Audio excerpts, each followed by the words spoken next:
আসসালামু আলাইকুম, স্বাগত জানাচ্ছি গুজামিল টিভি নিউজে। আপনাদের সাথে আছি আমি মিজানুর রহমান। জানিয়ে দিব সংবাদ শিরোনাম। স্ত্রীকে তালাক দিয়ে শাশুড়িকে বিয়ে করলেন যুবক। ভারতের কানপুর দোহাতের আকবরপুর এলাকায় স্ত্রীকে তালাক দিয়ে শাশুড়িকে বিয়ে করেছেন এক যুবক।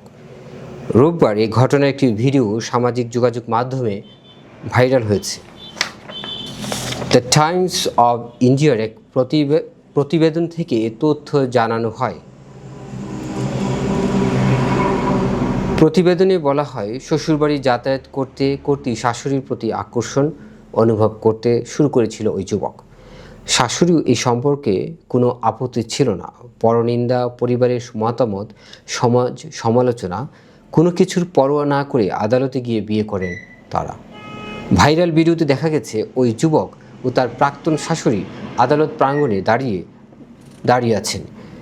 তাদের হাতে বিয়ের আইনি নথিপত্র এবং গলায় ফুলের মালা রয়েছে। ভিডিওতে তারা তাদের সম্পর্ককে স্বীকৃতি দেওয়ার আহ্বান জানাতে দেখা যায়। ঘটনাটি নিয়ে অনলাইনে ব্যাপক সমালোচনা হলেও এ বিষয়ে এখনও পর্যন্ত কোনো পুলিশি অভিযোগ দায়েরের তথ্য পাওয়া যায়নি।